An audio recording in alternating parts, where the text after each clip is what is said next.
The press conference hall in Addis Ababa's new African Unity Complex was filled to capacity when Captain Ibrahim Traoré walked onto the stage at exactly 10 a.m. on Monday morning. Behind him stood finance ministers from 19 African nations, none of whom had been announced as attending. The journalists present expected a routine announcement about regional trade cooperation. What they got instead would trigger the collapse of a financial system that had controlled global development for over 6 decades. When Traoré spoke his opening words, "The World Bank will no longer determine Africa's development," nobody yet understood the earthquake that was about to hit Washington. But when he unveiled the African Development Sovereignty Bank, ADSB, with an initial capital of $155 billion in terms that made the World Bank look like a predatory lender, phones started ringing in Washington, London, Paris, and Beijing. Within 1 week, 21 nations would abandon the World Bank for Traoré's alternative, triggering the most severe panic in the institution's history and forcing an emergency restructuring of the global financial system. The preparation had taken 18 months of absolute secrecy. Not a single intelligence agency had detected the meetings, held in windowless rooms beneath the African Union headquarters. Not one diplomatic cable had mentioned the quiet financial transfers between African central banks. The finance ministers behind Traoré had arrived in Addis Ababa on commercial flights under assumed names, their real purpose hidden even from their own ambassadors. Amara Diallo, who would become the first president of the ADSB, had been recruited from her position as a professor of economics at the University of Dhaka. For a year and a half, she worked with a team of African economists, bankers, and technologists to design an institution that would offer what the World Bank never could: development without domination, loans without loss of sovereignty, and progress without political interference. "Ladies and gentlemen," Traoré began, his voice calm but carrying unmistakable resolve. "For 64 years, African nations have been told that development requires sacrifice of sovereignty, of resources, of dignity. We were told that loans must come with conditions, that expertise must come from outside, that our poverty was natural rather than manufactured. Today, we reject these lies." The journalists, sensing something historic, leaned forward. Sarah Mitchell from Reuters was already texting her editor. James Chen from the Financial Times had started recording. None of them yet grasped that they were witnessing the death of the Bretton Woods system. "The African Development Sovereignty Bank," Traoré continued, "begins operations today with contributed capital of $105 billion from 19 founding member nations. We offer development loans at 2.5% interest, compared to the 8 to 12% charged by existing institutions. We require no structural adjustments, no privatization of public services, no foreign oversight of national budgets. We require only transparency in the use of funds and commitment to sustainable development." Dr. Samuel Okonkwo, Finance Minister of Nigeria, Africa's largest economy, stepped forward. His words carried enormous weight.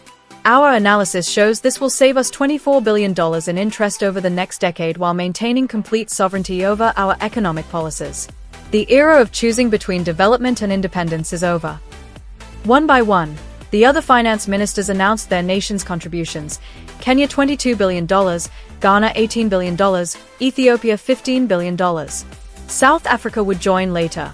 Even without them, the initial capital exceeded anything the journalists had imagined. These were not pledges. These were transfers of funds already completed. The technical infrastructure of the ADSB was revolutionary. Built on blockchain technology, every loan, payment, and project would be visible to citizens in real time.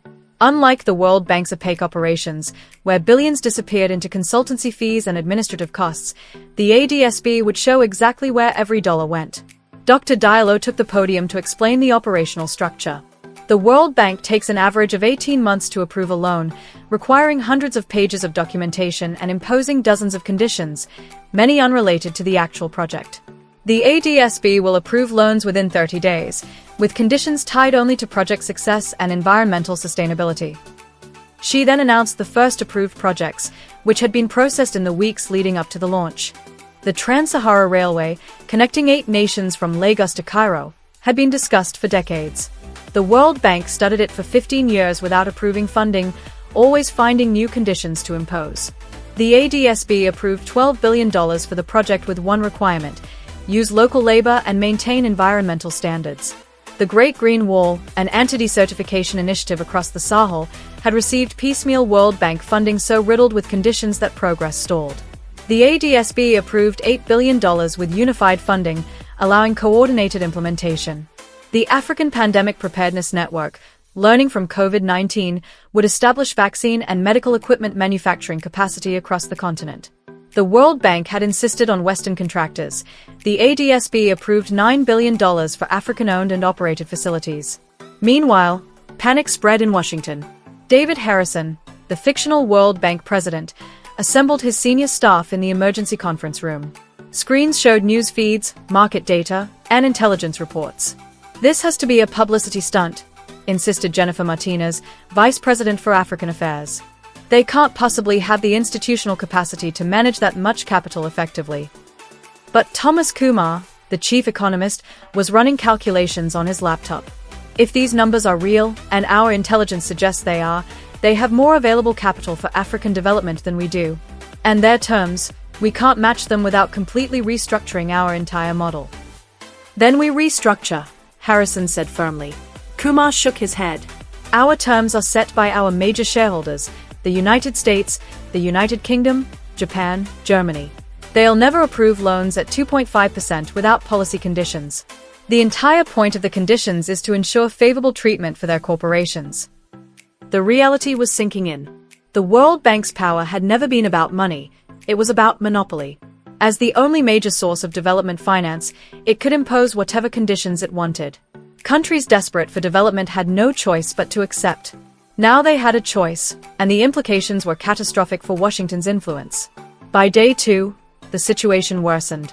5 more African nations joined the ADSB. Morocco contributed $22 billion, Egypt $31 billion, Algeria $26 billion, Tunisia and Libya together $19 billion. In 48 hours, the bank's capital grew to $253 billion. But what truly alarmed Washington was who was calling. The Indonesian finance minister had requested information.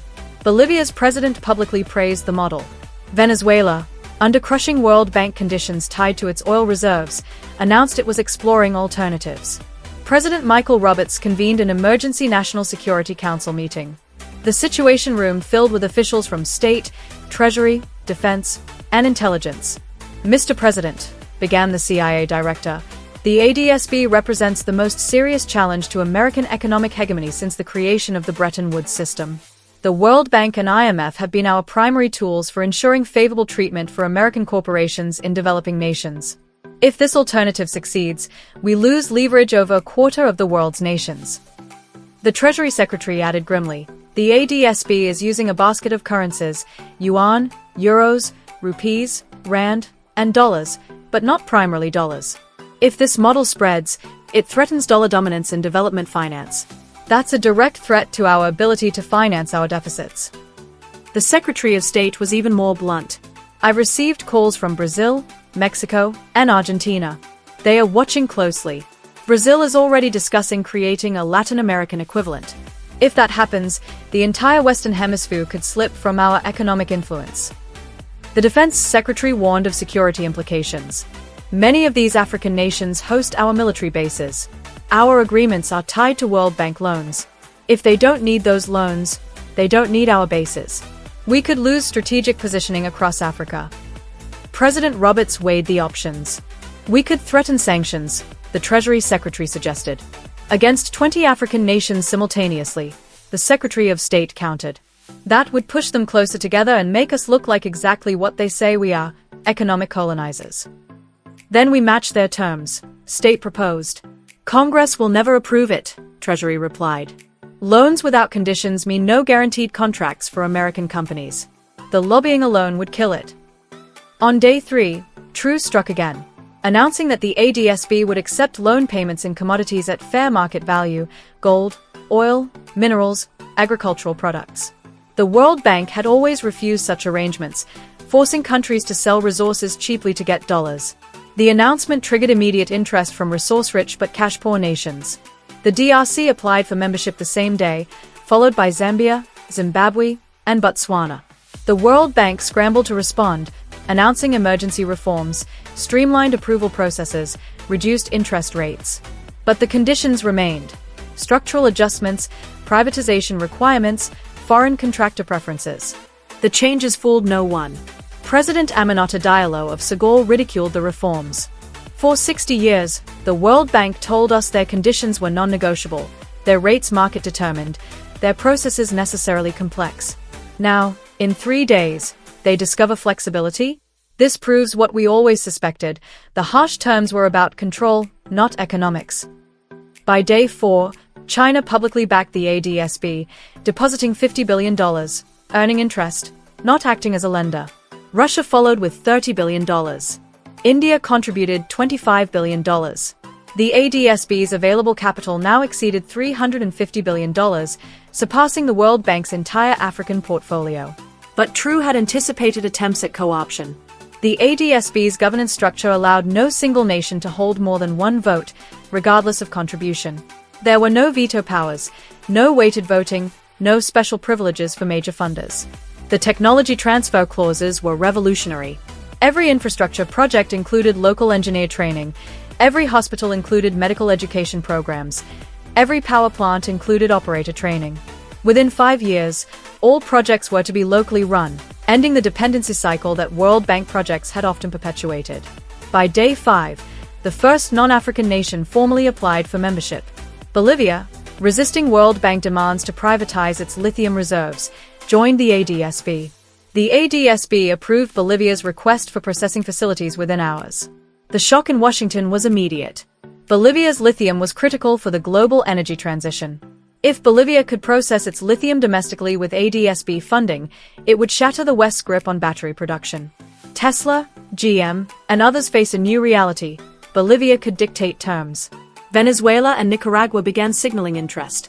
Sri Lanka, drowning in debt, inquired about ADSB assistance for restructuring.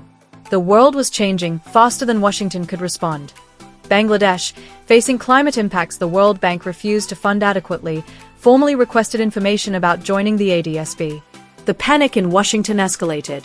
An emergency G8 meeting was called, excluding Russia, which was already supporting the ADSB. The joint statement expressed concern about global financial stability and governance standards and hinted at potential consequences for nations abandoning established international financial institutions. True's response, delivered at a press conference with the finance ministers of now 20 member nations, was devastatingly direct. The G8 threatens consequences for choosing sovereignty. This reveals what the World Bank really was, not a development institution, but a control mechanism. We do not need their permission to develop our nations, with our own resources, on our own terms. Then True dropped a bombshell. We have calculated that African nations have paid $460 billion in interest to the World Bank and IMF since 1960, while receiving only $122 billion in actual development funds. The difference, $268 billion, funded salaries in Washington, built offices in Europe, and created returns for wealthy shareholders while our people remained in poverty. The math is simple but shocking. Africa has paid 2.4 times more in interest than it ever received. We have been funding our own exploitation. The ADSB will end this transfer of wealth from poor to rich. The room went silent. The numbers were irrefutable. True then highlighted that ADSB's environmental standards exceeded those of the World Bank, without being weaponized to delay development. For decades, the World Bank used environmental reviews as a tool of control, delaying projects for years, inflating costs, enriching consultants, while leaving communities to suffer. We integrate sustainability at the design stage, using African expertise in living with nature rather than despite it. Examples followed: solar panel manufacturing facilities in Morocco, wind turbine production in Egypt, and geothermal technology development in Kenya, creating a green development model that didn't depend on Western technology or permission. Africa will leapfrog the dirty development phase, True declared, but we will do it on our terms. Day 6 brought the announcement that crashed global markets. South Africa, the continent's most industrialized nation, declared it was joining the ADSB with a $38 billion contribution. More explosively, it was transferring its entire gold reserves to back ADSB bonds. This gave the ADSB something the World Bank had never had: hard asset backing immune to currency manipulation. The move triggered a cascade. Ghana pledged its gold reserves. Botswana committed its diamonds. Nigeria offered oil reserves. The ADSB was no longer just a bank, it was becoming a commodity-backed alternative financial system. The implications were staggering. The dollar's global value partially derived from its role as the default currency for international transactions. If nations could trade using ADS-B bonds backed by gold, oil, and other resources, demand for dollars would collapse.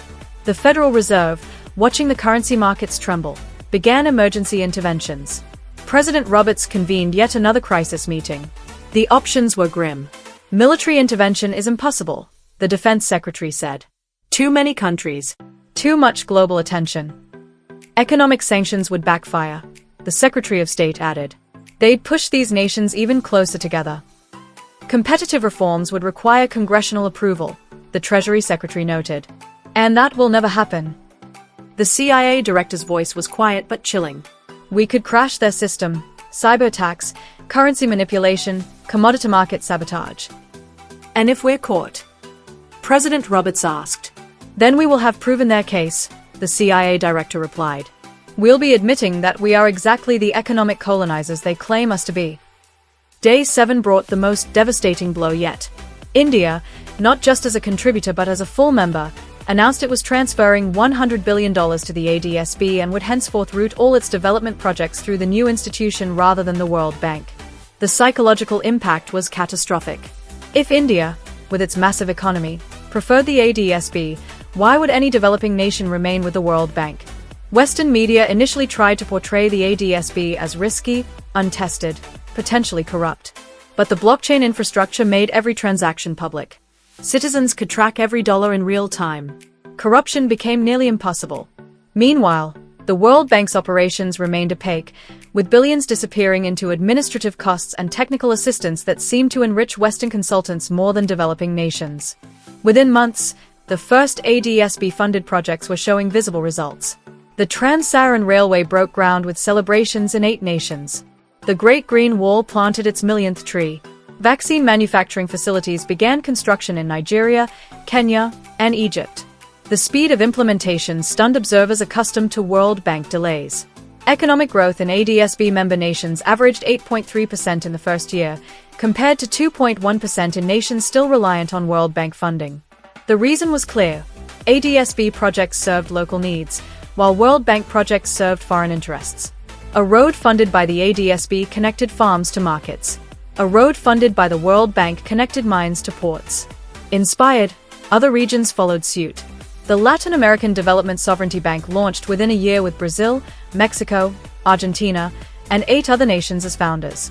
The Asian People's Development Fund followed, led by Indonesia, the Philippines, and Vietnam. The Middle Eastern Sovereign Development Institution emerged, funded by oil revenues but focused on regional development rather than Western contracts. Each new institution adopted the ADS-B model: low interest, no political conditions, complete transparency, and governance by members rather than donors. The World Bank suddenly faced not one alternative, but dozens, each offering better terms without sovereignty violations. Their response came too late. Conditions were relaxed, interest rates lowered, approvals streamlined. But the underlying model remained one of control. Reforming it fully would have meant destroying its very purpose. In Washington, the U.S. Congress held tense hearings on the crisis. Republican senators accused the administration of losing Africa. Democratic senators asked why the World Bank had been so exploitative that countries fled the instant they had an alternative. The hearings confirmed what insiders had always known. The World Bank was never truly about development, it was about control. Former World Bank economist Dr. Patricia Williams testified. We knew our loans trapped countries in debt cycles. We knew our conditions prevented real development. We knew our projects served corporate interests rather than local needs.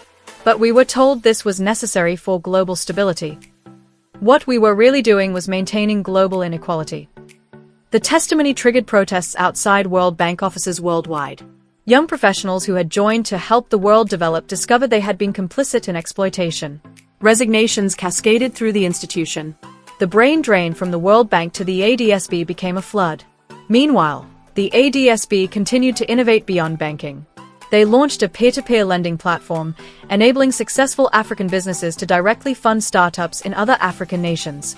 They built a knowledge bank where technological innovations were shared freely among member nations. They developed a commodity exchange, allowing direct trade between African nations without dollar intermediation. The cultural impact was profound. For the first time in modern history, Africans were determining their own development path. The psychological shift, from dependency to sovereignty, was visible everywhere, in literature, art, science, and politics. African researchers funded by ADSB grants made breakthroughs in malaria treatment, drought-resistant crops, and renewable energy storage.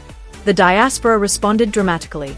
Professionals who had left in search of opportunity began returning. The brain drain reversed. Engineers, doctors, and scientists saw a future worth coming home for. Remittances, once flowing one way, became two-way investments. Africa was no longer begging for development, it was creating it. The geopolitical implications were immediate and profound. Africa, armed with coordinated development financing, began negotiating as a unified bloc in international forums. Climate change talks, once dominated by developed nations, now faced an African coalition demanding meaningful adaptation funding. Trade agreements that had previously been imposed on individual, vulnerable nations were now negotiated with continental leverage. China's early bet on the ADSB proved prescient. Western corporations, long accustomed to dominating African infrastructure projects, found themselves locked out. Chinese firms partnered with African companies as equals, embedding technology transfer and local capacity building into every contract. This was not neocolonialism under a new flag but genuine collaboration. Russia, too, capitalized on its ADSB relationship, expanding its influence through trade rather than tanks. Economic cooperation replaced ideological rivalry. The Soviet-style model of intervention was gone, replaced with pragmatic, mutually beneficial partnerships.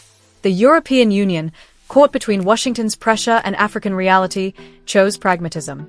European nations broke ranks with the US and began bilateral cooperation with the ADSB, exchanging technology and expertise for fair resource access. What had once been an extractive, colonial relationship evolved into something resembling true partnership. The United States, increasingly isolated in its opposition, could not hold out forever. American corporations, watching Chinese and European competitors secure lucrative contracts, lobbied Washington to cooperate with the ADSB. Reluctantly, US policy shifted. The old order was dead. 5 years after its founding, the ADSB was no longer an alternative. It had become the standard.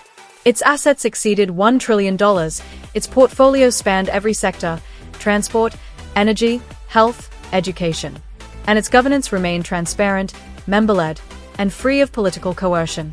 The World Bank still existed, but it was a shadow of its former self. Its portfolio had shrunk by 80%, its staff by 60%, and its once formidable influence had all but evaporated. In a final irony, the World Bank applied for partnership status with the ADSB. The board, composed of nations who had endured decades of its conditional loans, voted to accept, but only as a junior partner, stripped of the privileges it once wielded. At the 5th anniversary summit, Traoré addressed the world. They told us this was impossible. They said African nations could never coordinate, that we lacked the expertise to manage development finance, that we needed their guidance, their conditions, their control. We proved them wrong, not with words, but with results. The ADSB succeeded because it gave people what they actually needed: development without domination, progress without interference, growth without surrendering sovereignty. The World Bank failed because it mistook control for development, conditions for wisdom, exploitation for assistance. Washington's panic was understandable. They had built their global influence on economic control. When that control vanished, so did their influence. But the panic was also pointless.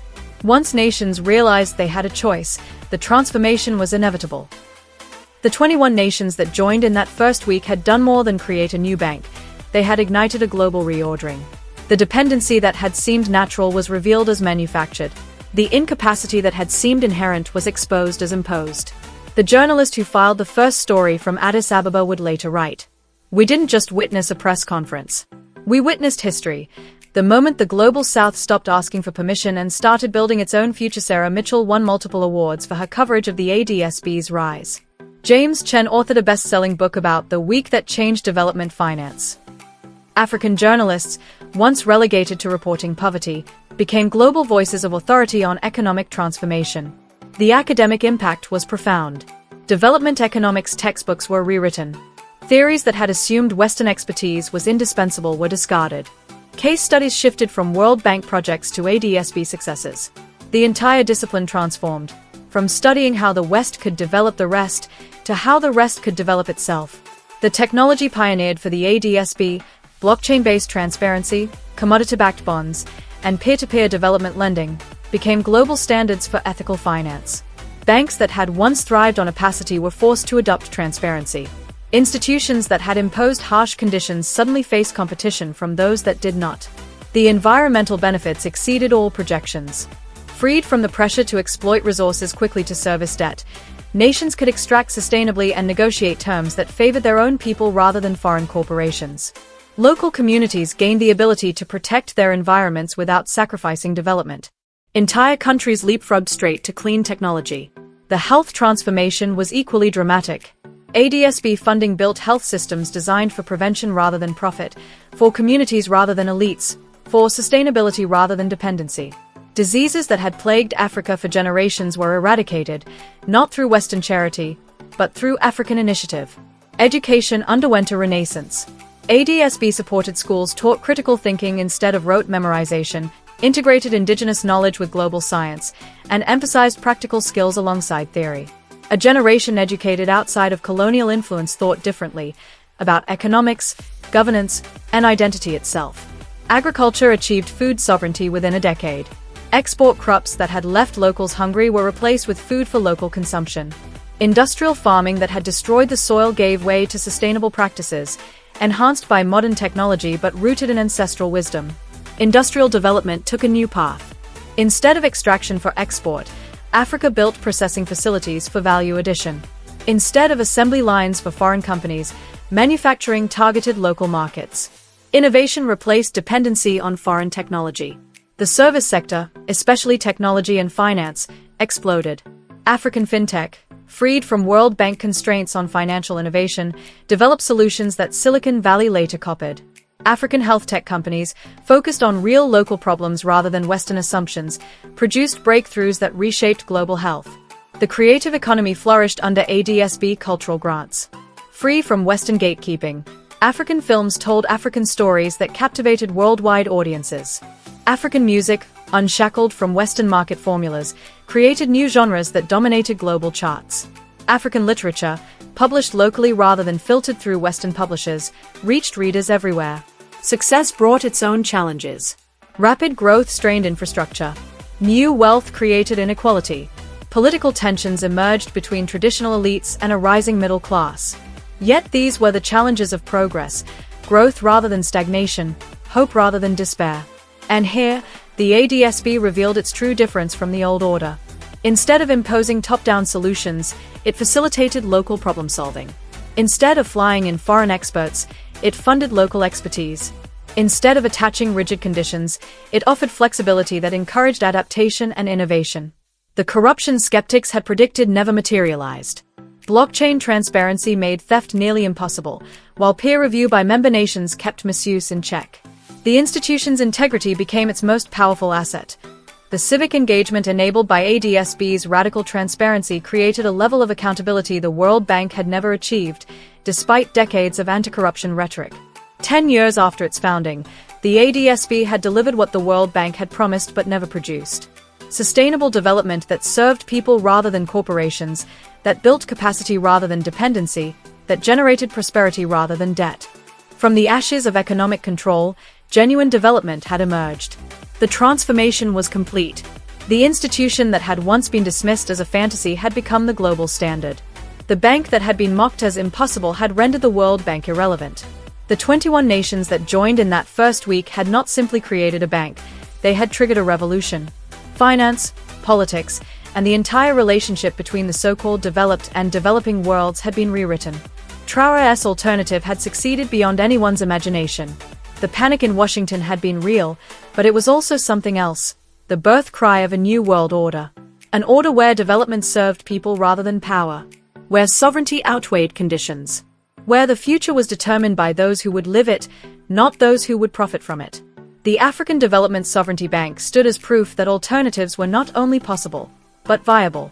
It proved the Global South could solve its own problems, chart its own course, and make development without domination an achievable reality. The world would never be the same. The transformation reached far beyond finance. It provoked a re-evaluation of every major global institution, from the UN Security Council to the International Criminal Court, from the WTO to the IMF.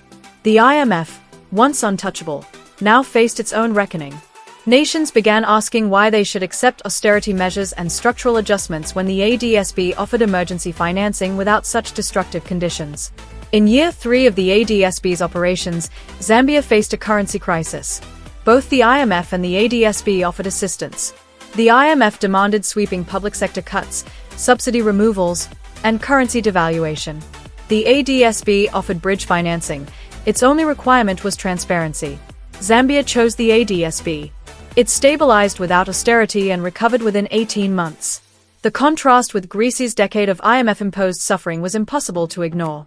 Dr. Christine Lagarde, the fictional IMF managing director, attempted reforms. But the IMF's core structure, controlled by nations who used it for geopolitical leverage, prevented any meaningful change. Staff economists began resigning en masse, many joining the ADSB, where they could practice development economics without political interference. The brain drain from Western institutions became a flood. Young professionals who had joined the World Bank and IMF believing they would uplift nations discovered they had been instruments of exploitation. The realization caused what psychologists called institutional trauma, a deep moral injury. Dr. Robert Smith, a former senior World Bank economist, described his awakening. I spent 20 years designing structural adjustment programs, believing I was helping countries develop. The ADSB's success showed me that every condition I imposed, every privatization I demanded, every subsidy I cut actually prevented development. I had been a doctor prescribing poison while believing it was medicine. The ADSB, confident in its mission, created a rehabilitation program for former World Bank and IMF staff, helping them unlearn exploitative practices and embrace genuine development economics. The program's success turned former critics into advocates.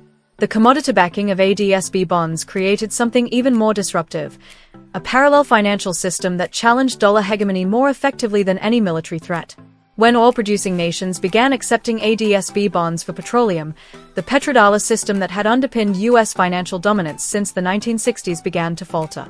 The Federal Reserve's ability to print money without consequence was no longer guaranteed. Exporting inflation to countries that needed dollars ended when those countries no longer needed dollars. The American response evolved from panic to desperation. Proposals emerged in Congress to make trading in non-dollar instruments illegal for American companies, but corporations, seeing profitable opportunities in ADSB nations, lobbied hard against such restrictions. The split between American political and business interests widened as companies chose profits over patriotism. Microsoft, Google, and Apple began accepting ADSB bonds for products sold in member nations. General Electric partnered with ADSB-funded infrastructure projects. Boeing sold aircraft to airlines that paid in commodity-backed bonds. The American business community's embrace of the ADSB system made political opposition increasingly untenable. President Roberts, facing re-election, struggled to explain why American influence was collapsing worldwide. His opponent, Senator Elizabeth Warren, fictional version, campaigned on cooperation with the ADSB and reform of American development assistance. The election became a referendum on whether America would adapt to a multipolar world or continue fighting for hegemony. By then, it had already lost. Warren's victory signaled American acceptance of the new reality. Her first international trip was to Addis Ababa, where she met with ADSB leadership and acknowledged past exploitation. America must earn its place in the new world order through genuine partnership, not imposed dominance. The ADSB has shown that development without exploitation is possible. We want to learn from and contribute to this model. The speech, while welcomed, was met with skepticism.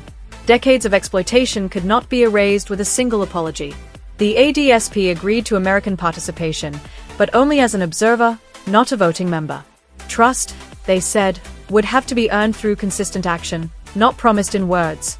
Meanwhile, the success of ADSB-funded projects continued to accelerate. The completion of the Trans-Sahara Railway in year 4 connected 8 nations in ways that transformed trade, travel, and cultural exchange. Products from Lagos reached Cairo in 3 days instead of 3 weeks. Students from Sudan enrolled in Nigerian universities.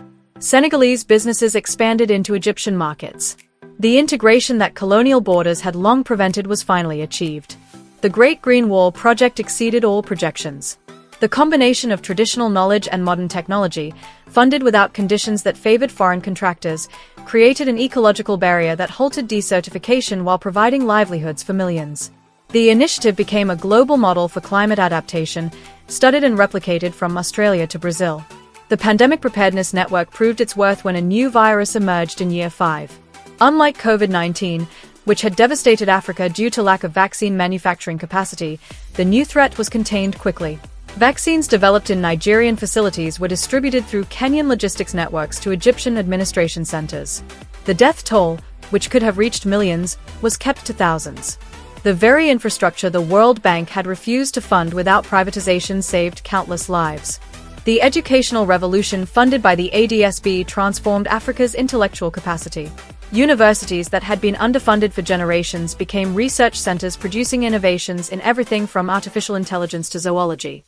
The assumption that advanced research required Western institutions was shattered as breakthrough after breakthrough emerged from African laboratories. The malaria vaccine that had eluded Western researchers for decades was finally developed at Makerere University in Uganda with ADSB funding. The solution came from combining traditional medicinal knowledge with modern biotechnology, an approach Western institutions had dismissed as unscientific. The vaccine's success challenged fundamental assumptions about knowledge hierarchies. Renewable energy innovations emerging from ADSB-funded research centers solved problems Western institutions had never even recognized. Solar panels efficient in dusty conditions, wind turbines that generated power from minimal air movement, battery storage using abundant African minerals rather than rare earth elements. Technology developed for African conditions proved valuable worldwide. Agricultural innovations were equally striking. Drought-resistant crops developed through traditional breeding enhanced by genomic analysis, irrigation systems that maximized scarce water without expensive infrastructure, fertilizers derived from local materials rather than imported chemicals. Food security, something the World Bank had promised but never delivered, was achieved through indigenous innovation rather than foreign intervention.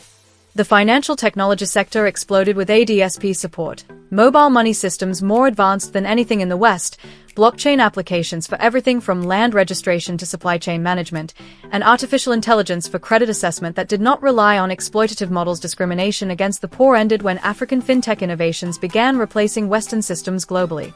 The cultural production funded by the ADSB, free from Western gatekeeping, transformed global entertainment. African films told African stories without exotification and won international awards.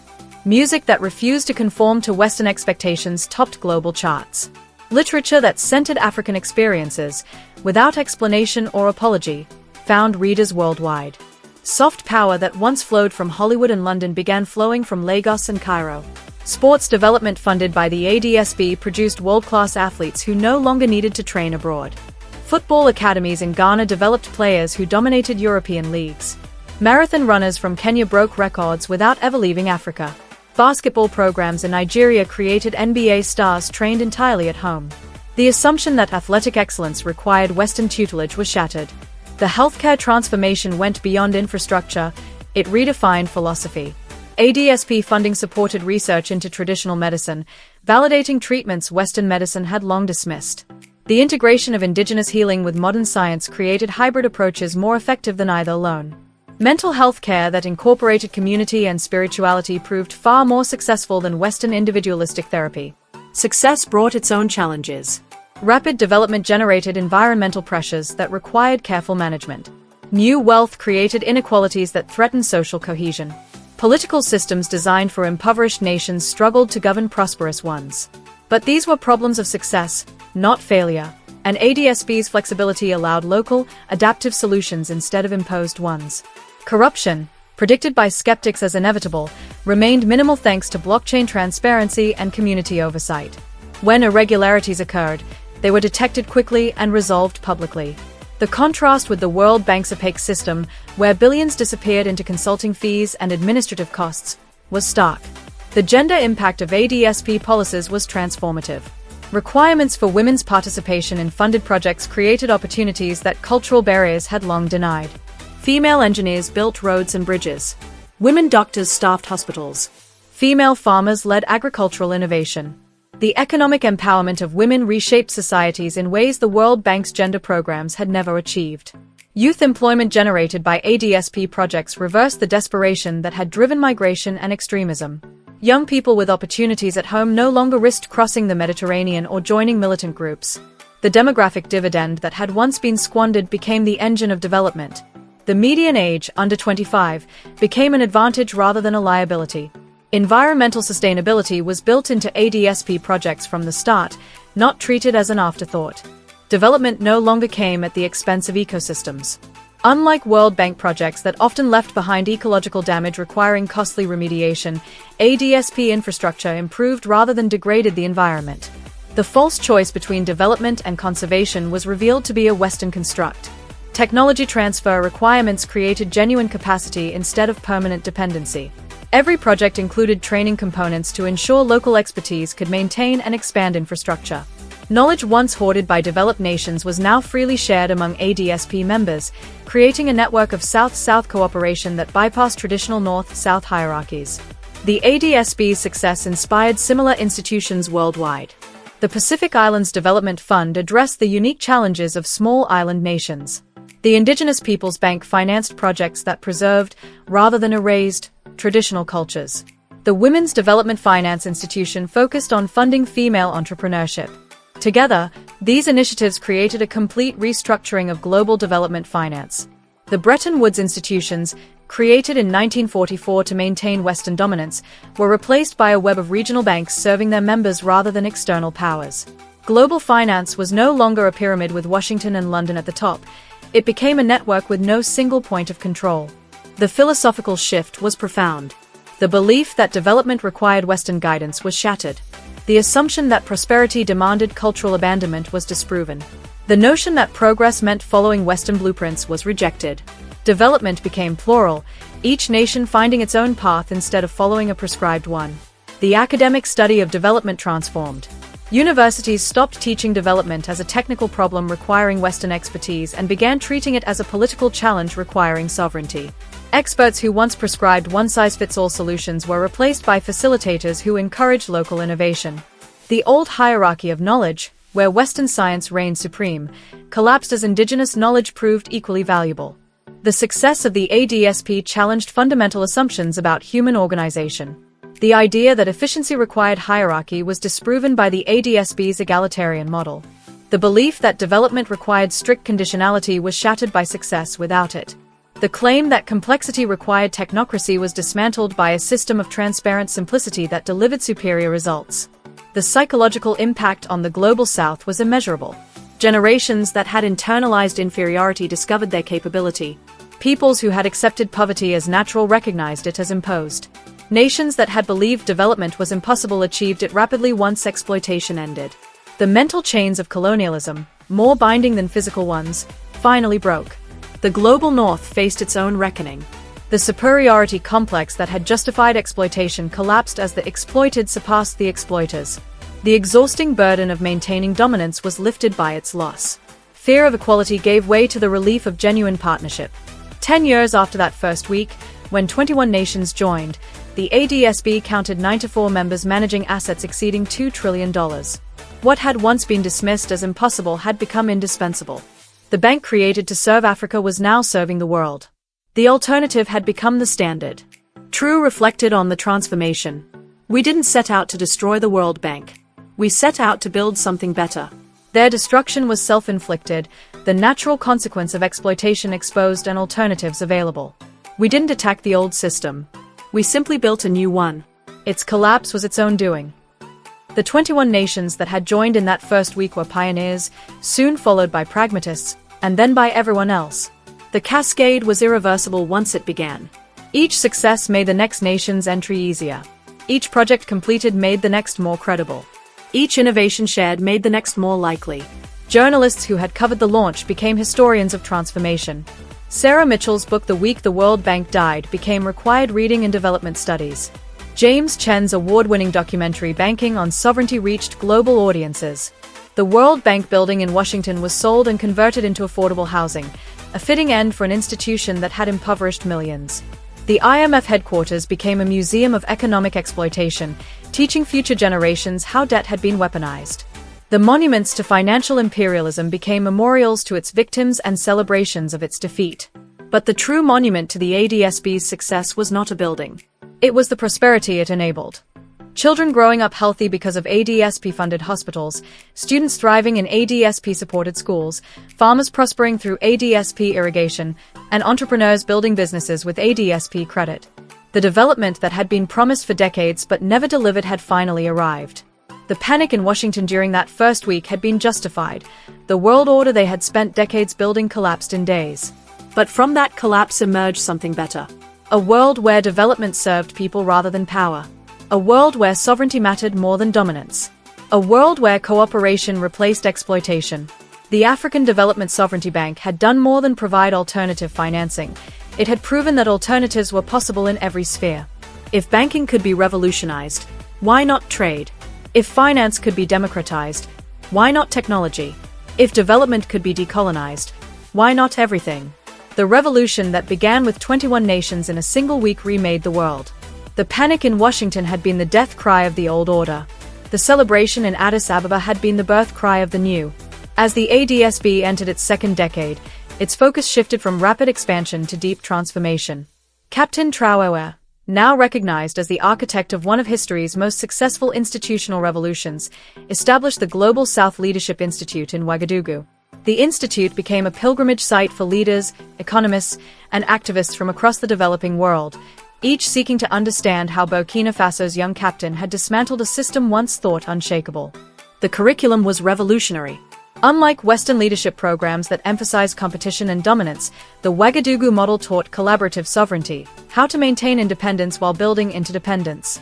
Students learned that true power came not from controlling others, but from enabling collective prosperity. Dr. Amina Korn, the Institute's first director and former Ivorian finance minister, explained the philosophy. The World Bank taught us to compete for their approval, to outbid one another for their loans, to sacrifice our neighbors' development for our own advancement. Traoré's genius was recognizing that our strength lay in unity, not division. The ADSB succeeded because it aligned individual national interests with collective prosperity. The Institute's most popular course, Decolonizing Development Economics, dismantled decades of economic theory that had justified global exploitation. Professor Wei Masanti, who left Harvard to join the Institute, taught students to question the so-called natural laws of Western economics. We were taught that inequality was inevitable, that poverty was natural, that development required sacrifice, Asante told a packed auditorium. But the ADSB proved that prosperity is possible for everyone, if systems are designed for inclusion rather than extraction. The theories that justified exploitation weren't science. They were ideology disguised as economics. The intellectual revolution sparked by the ADSB was as transformative as its financial success. Think tanks across the Global South began producing research rooted in their own experiences, no longer filtered through London, Washington, or Cambridge. Indigenous research centers generated breakthrough insights, and the old assumption that legitimate knowledge had to come from the North quickly crumbled. The Lagos Institute for African Futures, funded by ADSB grants, created new development metrics that went beyond GDP, measuring progress through community cohesion, environmental sustainability, and cultural vitality. Their African Prosperity Index became the new global standard, even adopted by European nations seeking a more holistic measure of progress. The ripple effects were worldwide. The Caribbean Development Autonomy Bank launched with 12 island nations, adapting the ADSB model for climate resilience and blue economy growth. The Pacific Sovereignty Fund followed, uniting nations from Papua New Guinea to Fiji. By integrating traditional ecological knowledge with modern technology, they created models of development that preserved culture while embracing innovation. Even the Arctic joined this global wave. The Arctic Indigenous Development Corporation, serving Alaska, Canada, Greenland, and Siberia, proved that the ADSB model could transcend nation-state borders. Their success in combining ancestral traditions with modern prosperity challenged the Western assumption that development required cultural erasure. The Andean Integration Bank became the clearest sign of ADSB's global influence. Led by Bolivia, Peru, Ecuador, and Colombia, it directly addressed the colonial legacy of resource extraction. Community-owned mining and oil projects, funded by commodity-backed bonds, transformed economies. President Evo Morales II of Bolivia, elected on a platform of dignity through sovereignty, credited the ADSB with inspiring his nation's rebirth. For 500 years, our gold, silver, lithium, and gas enriched foreign powers while our people remained poor. The ADSB showed us that our resources could fund our children's education, our hospitals, our future. Today, our mines serve us. This network of regional development banks accelerated global transformation. Knowledge flowed freely between continents. African innovations adapted for Pacific Islands, Andean farming models shared with the Sahel, Arctic infrastructure ideas informing Amazon projects. What the global North had once paid lip service to, South-South cooperation, had finally become reality. Technological breakthroughs were equally sweeping. The mobile banking platform first designed for Saharan nomads was adapted for Amazonian communities, Pacific fishermen, and Arctic hunters. Solar-powered internet hubs connected remote villages from Mali to Vanuatu. Blockchain-based land registries secured indigenous territories, preventing conflicts and saving billions in legal disputes. Education transformed even faster. The community-centered learning model pioneered in Malian villages spread to Guatemala and Indonesia, combining local knowledge with global science. Students excelled academically while staying deeply rooted in their culture. Healthcare experienced a renaissance.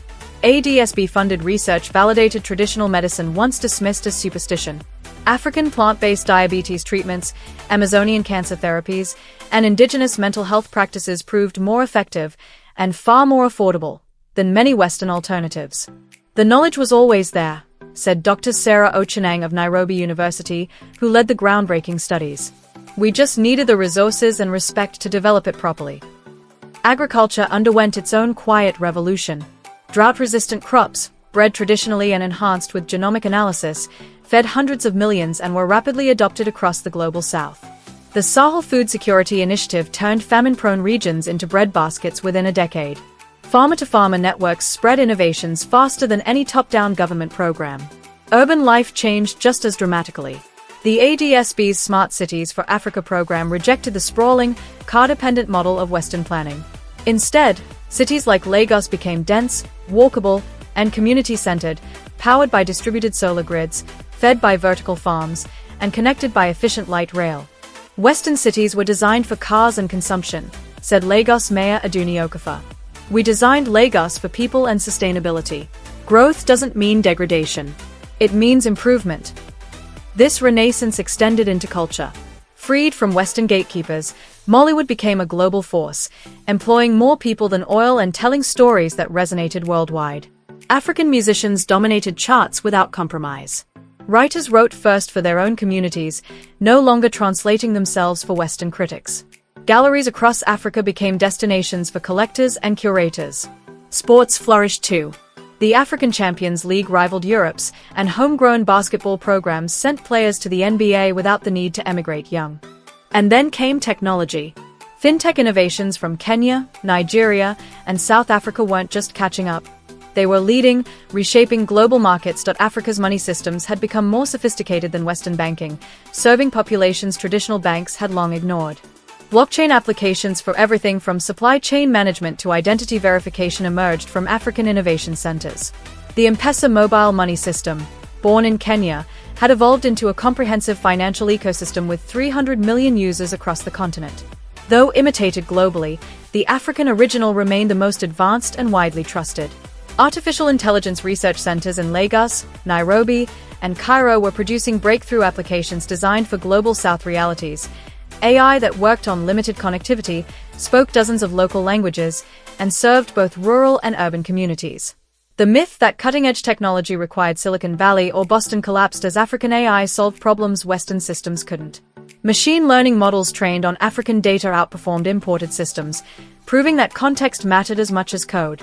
The pharmaceutical revolution was equally dramatic. The vaccine manufacturing capacity built during the pandemic grew into a full-fledged continental pharmaceutical industry. Medicines for tropical diseases, ignored for decades by Western pharma, saved millions of lives and became lucrative export products.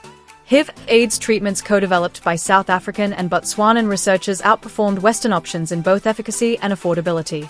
Malaria, once Africa's greatest killer, was on the verge of elimination thanks to locally developed vaccines, nets, and drugs.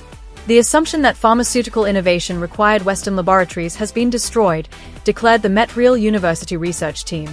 Mental health saw a renaissance. Traditional healing integrated with modern psychology created approaches more effective than Western therapy alone. Community-based programs addressed the social roots of trauma, while ceremonies blended with PTSD science helped whole villages recover from conflict. Psychological healing no longer required Western intervention. Communities discovered they had possessed the tools all along. Education flourished as African universities blossomed under ADSB funding. The brain drain reversed. The University of Lagos Computer Science Department became globally ranked by pioneering research tailored to African realities. Women's empowerment transformed society at a pace decades of foreign gender programs had failed to achieve. ADSB required female participation in funded projects, breaking cultural barriers without imposing cultural imperialism. Female engineers who built roads and power grids became role models. Women doctors staffed rural hospitals, transforming health outcomes. Female farmers led agricultural innovations that proved women could feed nations when given resources and respect. Dr. Fu Dio, Senegal's first female infrastructure minister, summarized the change. Western feminism told us to abandon our culture to achieve equality. The ADSB showed us we could strengthen our culture and achieve equality. I wear my traditional dress to engineering meetings and my hard hat to ceremonies. I don't have to choose between my identity and my profession. Youth employment skyrocketed as ADSB projects created opportunities at home. The desperation that once fueled dangerous migration and militant recruitment vanished. The so-called demographic time bomb became Africa's greatest advantage, a young, educated, hopeful population driving innovation. Startups funded through ADSB venture programs created solutions that conquered global markets. Rural solar panels adapted for Asia, village-scale water purification systems deployed in India, housing designs for Latin America that worked without air conditioning. Environmental stewardship became a cornerstone of development. The false Western dichotomy between growth and conservation was shattered. The Great Green Wall was now a continental success story, halting desertification, creating jobs, restoring ecosystems. Wildlife programs that made local communities partners instead of victims increased animal populations while generating tourism revenue. Africa became the global leader in clean energy. Solar farms in the Sahara powered European grids. Congo River hydroelectric projects lit up cities. Coastal wind farms replaced coal. Crucially, ADSB's technology transfer rules meant Africans weren't just consuming clean energy, they were manufacturing, installing, and maintaining it. The result was more than prosperity. It was a psychological transformation. Africans who had internalized inferiority discovered capability. Nations that had accepted poverty as natural recognized it as imposed. Peoples who had been told that development required abandoning culture found they could achieve prosperity while deepening identity. The continent no longer waited for permission. It led generations raised to believe that anything good came from abroad discovered that the best solutions often came from home. Students who once dreamed of studying in the West now found that the finest education was available locally. Entrepreneurs who assumed global markets required foreign partners discovered that African collaboration was more effective. This new confidence manifested on the global stage. African leaders no longer begged for aid.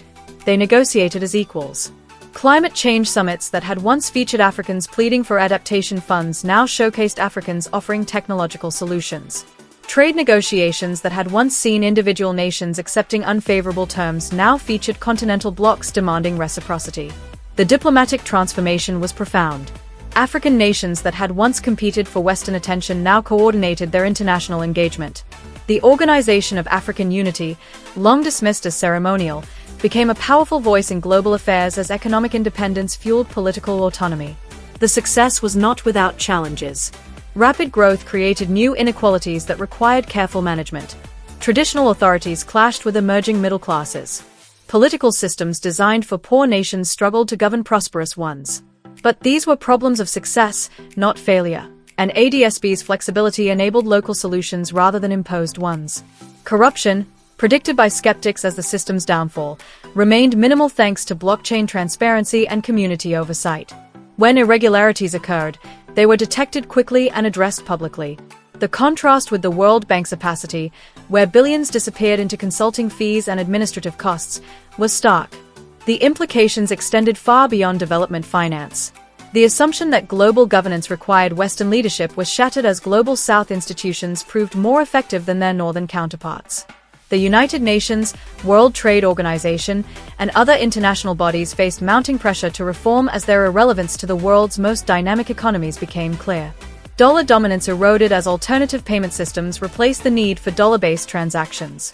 The Federal Reserve's ability to export inflation ended when other nations no longer needed its currency. A network of regional development banks created a parallel financial system that bypassed Western control entirely. Trade between ADSB members, Andean Integration Bank partners, Pacific Sovereignty Fund nations, and others was conducted through commodity-backed bonds and bilateral currency agreements that eliminated dollar intermediation. As the ADSB entered its second decade, Traoré reflected on the transformation at the institution's 10th anniversary celebration in Addis Ababa. Representatives from 127 nations attended, including many from the global north, now seeking partnerships rather than offering charity. 10 years ago, Traoré said, "We were told African unity was impossible. We were told our diversity was a weakness, our poverty was natural, our sovereignty negotiable. We proved that unity is not only possible but powerful. That our diversity is our strength. That our poverty was imposed, and our sovereignty is non-negotiable." The panic in Washington that first week was justified. They had lost control of global development. But their panic revealed something deeper. The system they defended was never about development. It was about control. When control ended, real development began. This transformation continues. Each success enables the next. Each innovation inspires another. Each nation that achieves sovereignty makes sovereignty easier for others. The revolution we began is irreversible because it serves human dignity rather than institutional power. The hall erupted in sustained applause. The captain who had triggered the transformation with a single press conference had created something greater than an institution.